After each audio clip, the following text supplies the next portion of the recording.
For this problem, we're asked to graph an equation in the rectangular coordinate system.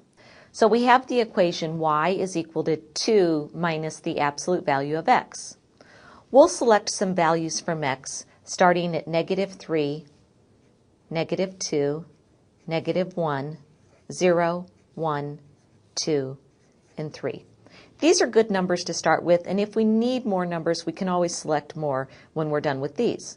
So if x is -3, we're going to substitute -3 into our original equation for x, and the y value will equal 2 minus the absolute value of -3, and that's just 2 minus the absolute value of -3 is 3.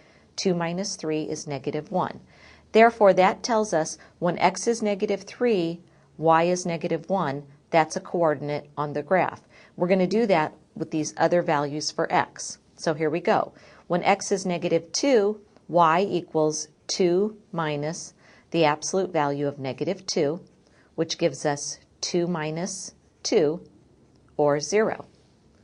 Now when x is -1, again we substitute it in. We get 2 minus the absolute value of -1, which is just 2 minus 1, or 1.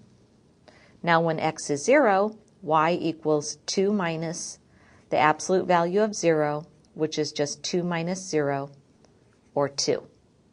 When x is 1, we get 2 minus the absolute value of 1, which is just 2 minus 1, which is 1.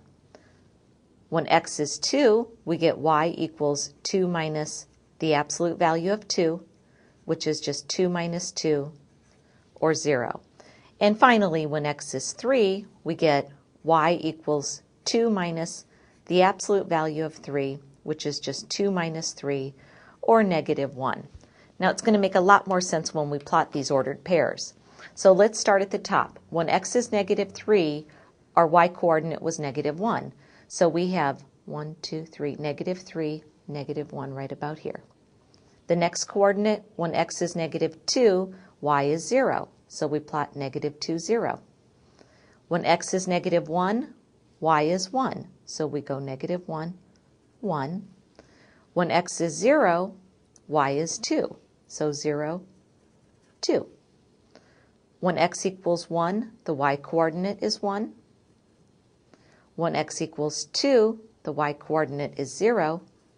And finally, when x equals 3, the y-coordinate is -1. And we know an absolute value equation has a V shape. And this is the graph of the equation y is equal to 2 minus the absolute value of x.